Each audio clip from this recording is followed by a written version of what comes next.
Ok, pessoal, vamos lá partir para o capítulo 6 agora do livro de Daniel, e nós vamos dividir a análise do capítulo 6 em duas partes. Primeiramente, nós vamos ver os primeiros 10 versículos, e na próxima aula a gente vê do versículo 11 até o versículo 28. Mas o capítulo 6, ele é um capítulo muito importante aqui dentro da estrutura do livro de Daniel.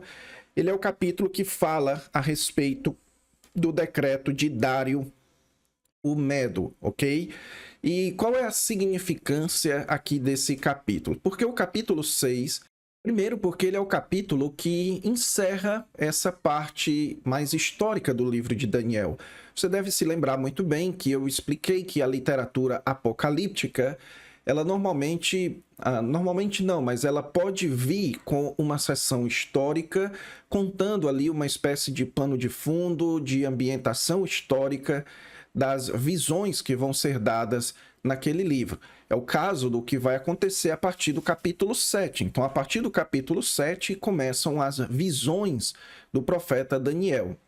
Aqui o capítulo 6, ele encerra então essa parte histórica e também encerra aqui um ciclo narrativo, um ciclo de paralelismos dentro dessa seção hebraica, ok?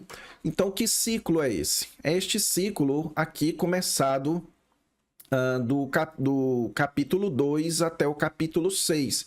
E, de fato, se você prestar bastante atenção, dentro da seção aramaica do livro, que vai até o capítulo 7, você prestar atenção com cuidado, você vai perceber que aqui tendo os capítulos 2, 3 e 4, eles formam um paralelo com o capítulo 7, 6 e 5, ok? Então, os capítulos 4 e 5, eles são muito parecidos, você deve se lembrar disso, que eu mostrei para vocês as semelhanças entre os capítulos 4 e 5, ambos contam histórias muito parecidas de Nabucodonosor e de Belsazar, de Deus humilhando os dois, e a mesma jornada narrativa. Então, tudo muito parecido entre os capítulos 4 e 5. Capítulo 2 e capítulo 7 são dois capítulos também muito parecidos, porque, sendo que no capítulo 2 você tem a visão, o sonho de Nabucodonosor, ali dos 4 reinos, e a mesma coisa, a mesma ideia você vai encontrar no capítulo 7. Então, os dois capítulos, eles são paralelos, eles se complementam. E o capítulo 6, então, que é o que nós vamos estudar agora, ele é muito parecido com o capítulo 3. O capítulo 3 é o capítulo que narra a história de Sadraque, Mesaque e Abednego e quando eles foram lançados na fornalha acesa. A mesma coisa vai acontecer aqui, com outros personagens, com outra ambientação, mas você tem praticamente a mesma ideia sendo transmitida. Sadraque, Mesaque e Abednego foram dedurados pelas autoridades e por inveja, e o rei então jogou eles na fornalha, e nesse processo de jogar na fornalha, pessoas morreram por conta disso. E Deus então protegeu Sadraque, Mesaque e Abednego. Nabucodonosor, quando o chamou, eles responderam lá de dentro. Então Nabucodonosor mandou eles saírem. E então Nabucodonosor fez um louvor ao Senhor. A mesma rotina narrativa é mantida no capítulo 6. Daniel é dedurado pelas autoridades, depois ele é chamado na presença de Dário, Dário joga Daniel na jaula dos leões, e então pessoas que jogam Daniel na jaula dos leões, posteriormente elas também são mortas. Dário chama Daniel, Daniel responde, Daniel sai, e então Dário louva ao Senhor. Então perceba aqui muito claramente estes paralelismos dentro da seção hebraica que vai até o capítulo 7.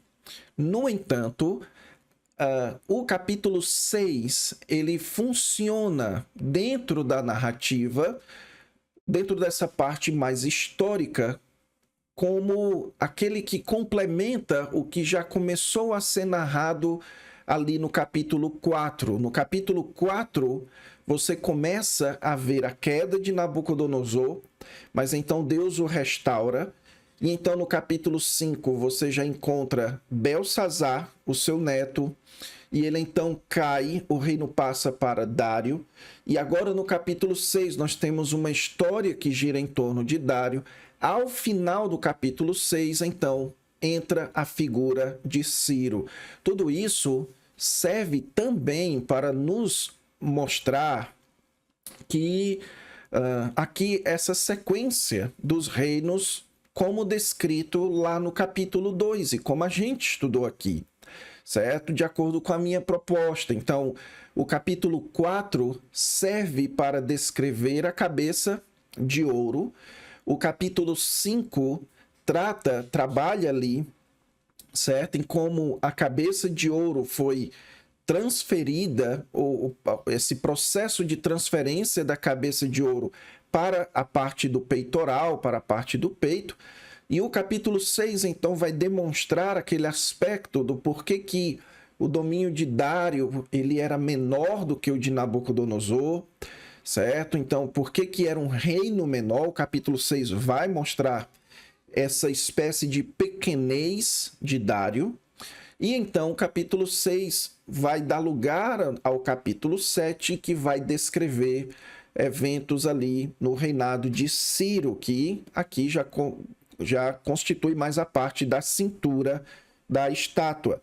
E depois, então, mais para frente, vai ser trabalhado a parte das pernas, certo? Que, segundo a proposta que eu tenho defendido aqui, é a parte que diz respeito, em primeiro lugar, ou imediatamente, ao Império Macedônico, ao Império Grego de Alexandre o Grande, mas a todos os reinos que estão debaixo desse império até os dias de hoje, ok? Então, hoje o que nós temos é uma extensão do quarto reino. Nós ainda estamos no tempo dos gentios, nós ainda estamos debaixo dos dominadores deste mundo tenebroso, assim como o Novo Testamento bem descreve, tá certo? Então aqui você entende a função do capítulo 6 dentro da narrativa do livro de Daniel. Outro aspecto que eu também quero trabalhar com vocês aqui, pessoal, é que o texto ele começa falando de Dário. Lá no final do capítulo 5, ele também fala de Dário. E é bom que você saiba que existe uma certa discussão entre os historiadores a respeito da identidade deste rei aqui chamado de Dário. Isso porque nos documentos históricos nós não encontramos necessariamente esse termo Dário como sendo o termo de uma espécie de rei da Média, logo antes de Ciro dominar tudo ali, ok? Logo antes de Ciro dominar a Média, o Império Medo, certo?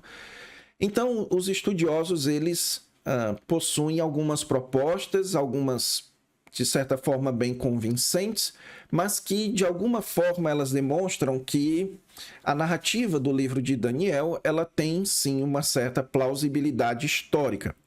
Há estudiosos que vão sugerir que Dário, na verdade, é um outro nome para Ciro, e que Daniel faz essa distinção entre um momento chamando de Dário e no outro momento chamando de Ciro, para fazer a distinção entre o Império Medo e o Império Persa, ok?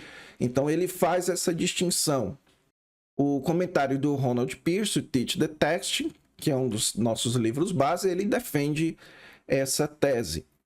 Agora, também existe alguns que defendem que, na verdade, Dário foi uma espécie de comandante ou de governante que foi colocado sobre o império debaixo do comando de Ciro, certo? E aí existem alguns nomes como Ugibaro, Gubaro, então existem esse debate se qual dos dois foi esse dominante, né, esse regente aqui em nome de Ciro.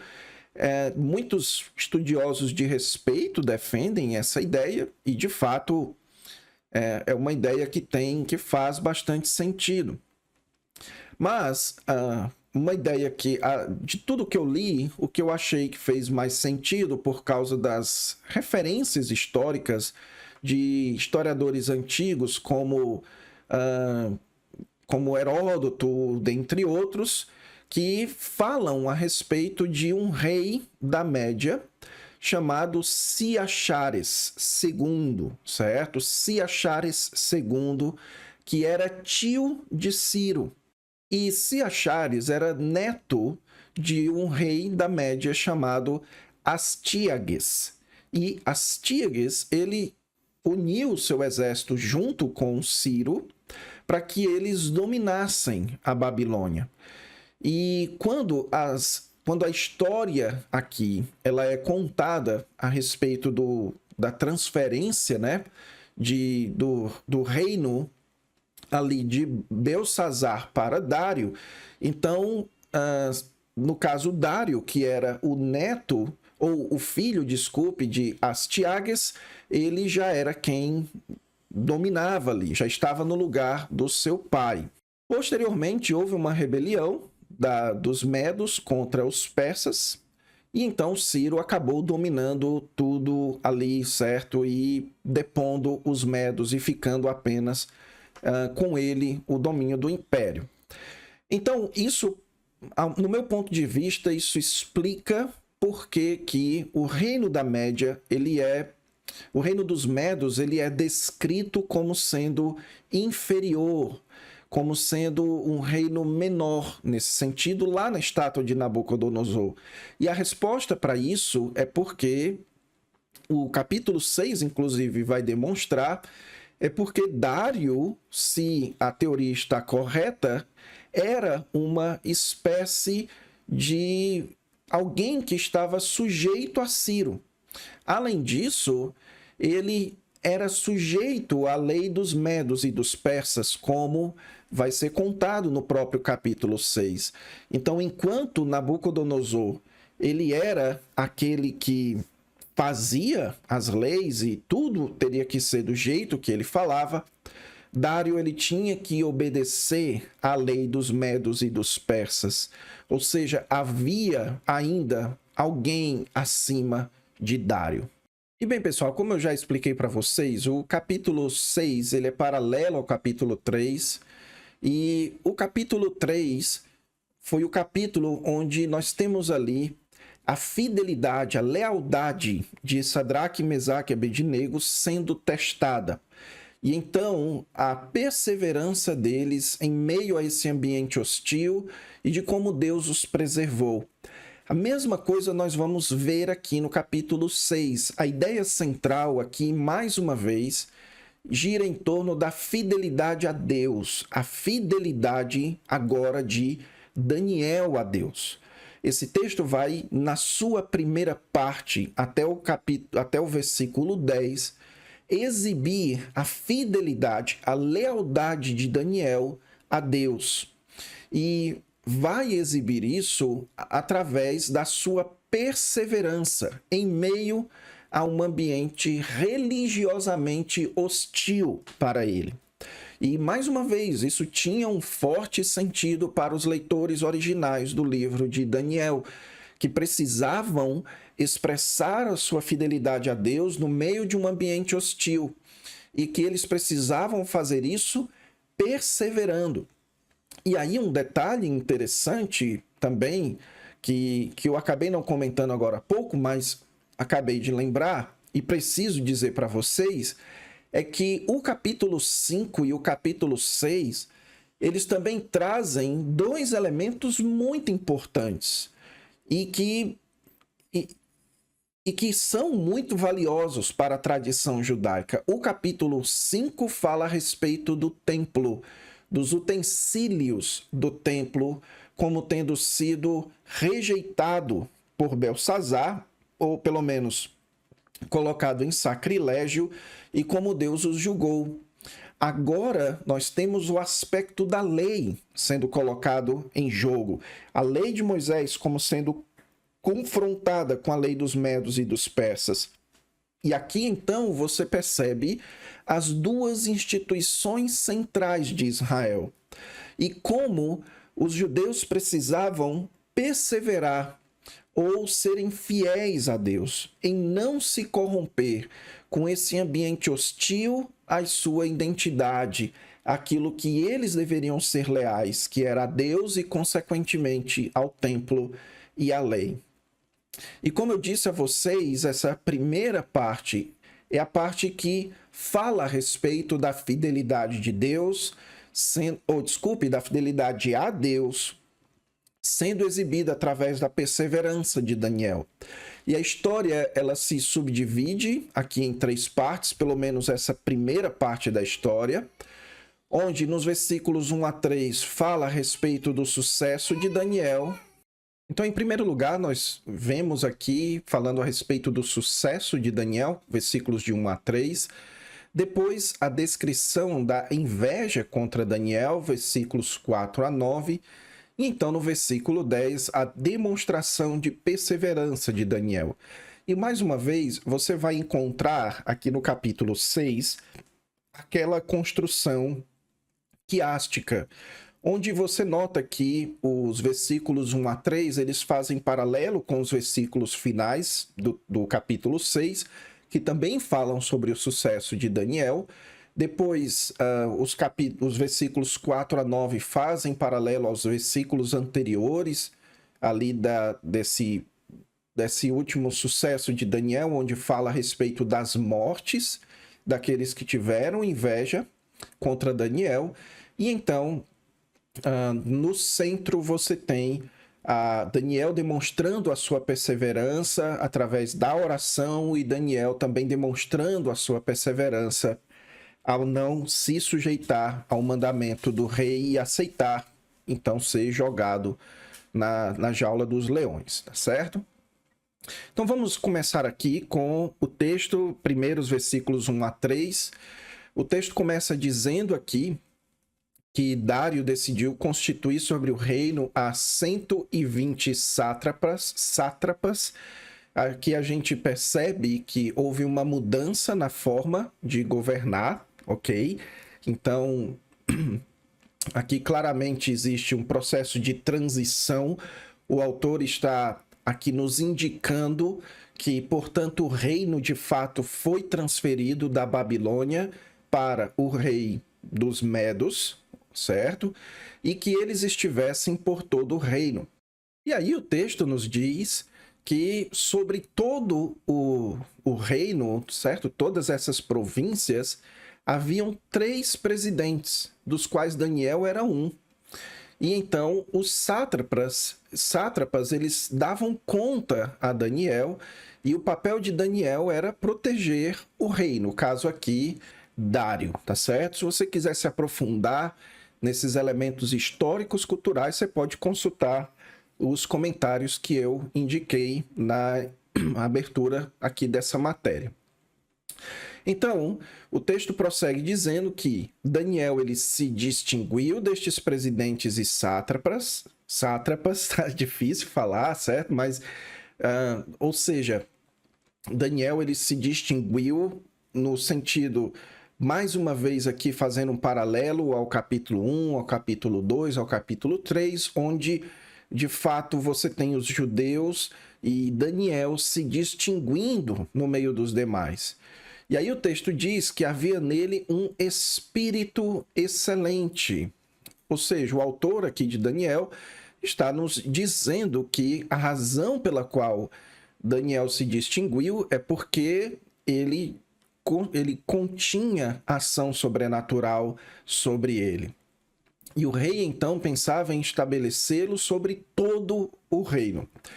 Então, aqui o que você percebe? Você percebe a descrição do sucesso de Daniel. Aqui nós temos a perspectiva sobrenatural do sucesso, ok? E aqui nós temos o rei, ele estando acima de Daniel. Isso, mais uma vez, faz aquela ironia presente nos outros textos, em que primeiro é o rei que se dirige a Daniel, e depois é Daniel que se dirige ao rei. Depois você percebe que, no fim da história, o destaque está sobre Daniel e o Deus de Daniel, ok? Isso nós vamos perceber lá no final do capítulo. Então aqui nós temos a descrição de como Daniel, a sua fidelidade a Deus, fazia com que ele se destacasse no meio das outras autoridades da Babilônia. Então, versículos 4 a 9 descrevem aqui a perseguição que foi feita a Daniel por conta da sua fidelidade a Deus e por conta da inveja. Na verdade, por conta da inveja que as outras autoridades sentiram de Daniel, ok? Então o texto diz que eles procuravam ocasião para acusar a Daniel, não acharam nele, e aí o texto diz porque ele era fiel. E é interessante que essa palavra aqui, traduzida por fiel, se você fizer uma pesquisa numa concordância, você vai encontrar essa mesma palavra sendo usada em contextos pactuais. Em contextos onde Deus é fiel a Davi, por exemplo, e Davi é fiel ao seu Deus. Então aqui o autor do livro de Daniel, no caso, Daniel, está descrevendo aqui que Daniel era marcado por essa característica, a característica da fidelidade. A pergunta é, Daniel, ele era fiel a quê? Essa é a ironia aqui do texto. Nele não se achava nenhum erro nem culpa. E então eles perceberam que eles não poderiam encontrar uma falta em Daniel se não encontrasse contra ele na lei do seu Deus. E no caso aqui se refere à lei de Moisés. Ou seja, eles precisavam encontrar um aspecto na lei de Moisés em que Daniel, de forma alguma, ele desobedeceria, colocar esse aspecto contra a lei dos medos e dos persas e assim encontrar Daniel como culpado. Isso daqui nos ensina, pessoal, que aqueles que são fiéis à lei de Deus, aqueles que são obedientes a Deus, eles prosperam socialmente.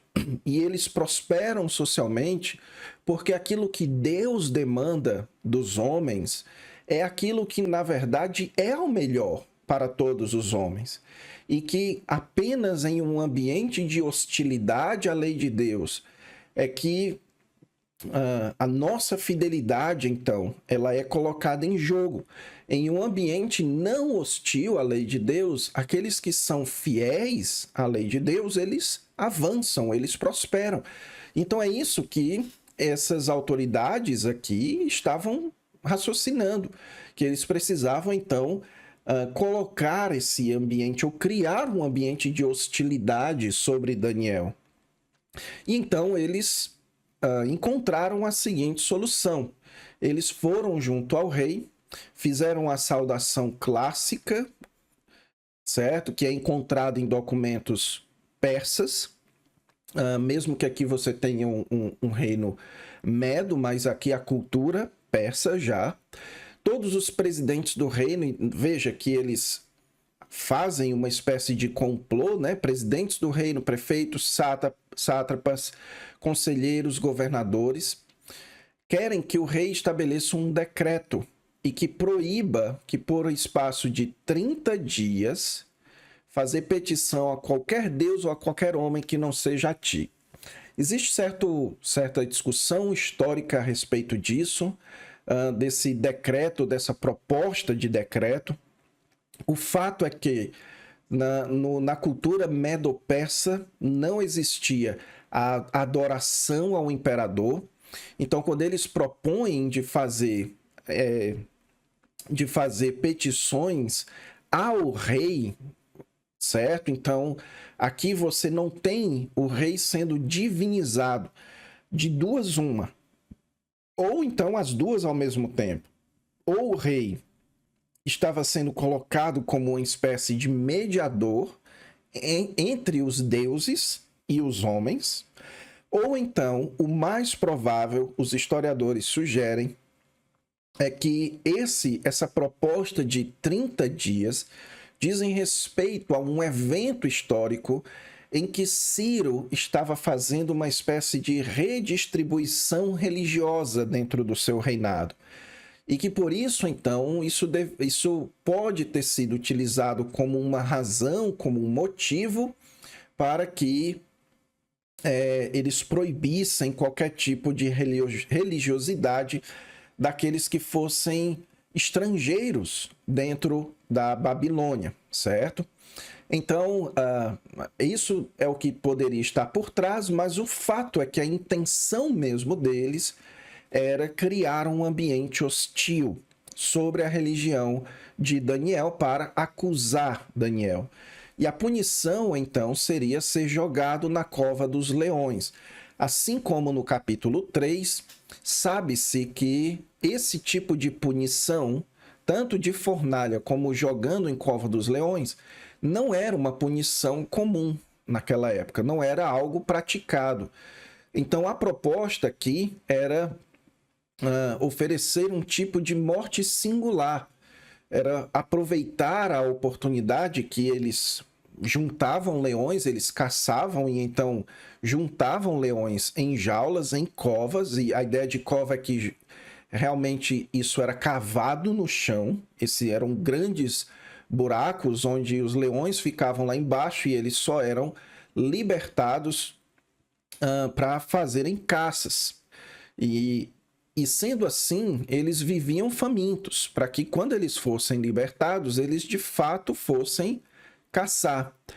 E, portanto, eles queriam aproveitar isso para dar uma morte de fato violenta para Daniel.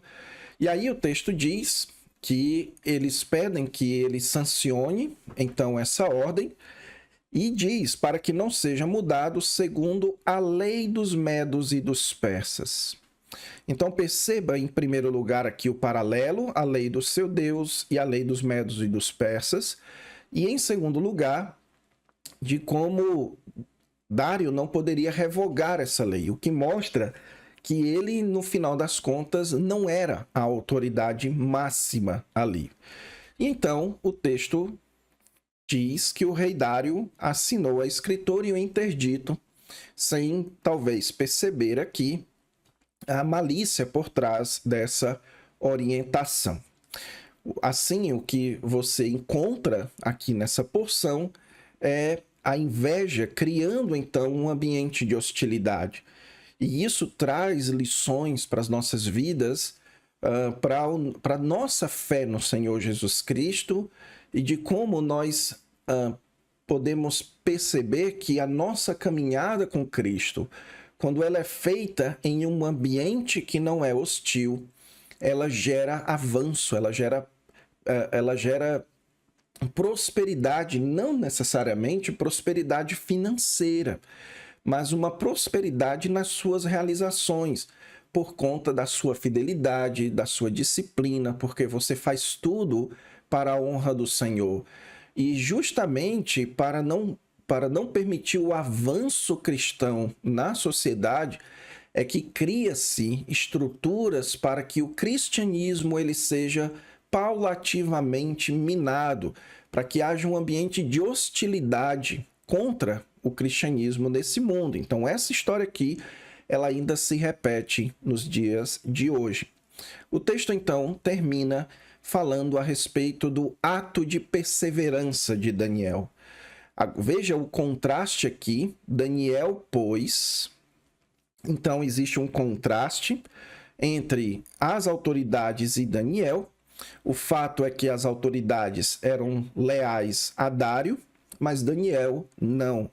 Quando ele soube que a escritura estava assinada, veja, quando ele soube do decreto de Dário, ele entrou na sua casa em cima, no seu quarto, onde havia janelas abertas do lado de Jerusalém, 3 vezes por dia se punha de joelhos e orava e dava graças diante de seu Deus, como costumava fazer.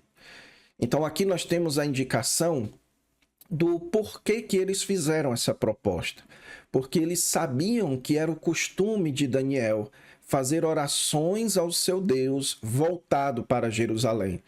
E assim, ao saber desse ato contínuo de Daniel, eles então propõem essa lei para que haja uma hostilidade, uma proibição, sabendo que Daniel não iria deixar de cumprir suas práticas religiosas que expressavam a sua fidelidade, como eles mesmos já haviam atestado que ele era fiel. E isso daqui, pessoal, nos traz uma lição maravilhosa, que é, será que as pessoas com quem nós convivemos, elas podem reconhecer nos nossos atos que a razão pela qual nós fazemos o que fazemos é porque nós somos fiéis a Deus? A razão pela qual nós prosperamos no nosso trabalho, nós somos bons maridos, boas esposas, bons filhos, a razão pela qual nós avançamos socialmente é porque nós somos fiéis a Deus. Nós somos pessoas obedientes ao nosso Senhor. Isso é um testemunho grandioso e que mesmo diante da perseguição, a fidelidade ela se mantém. Ela mantém-se intacta, ok?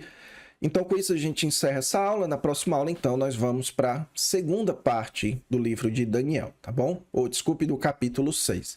Fique com Deus e até lá.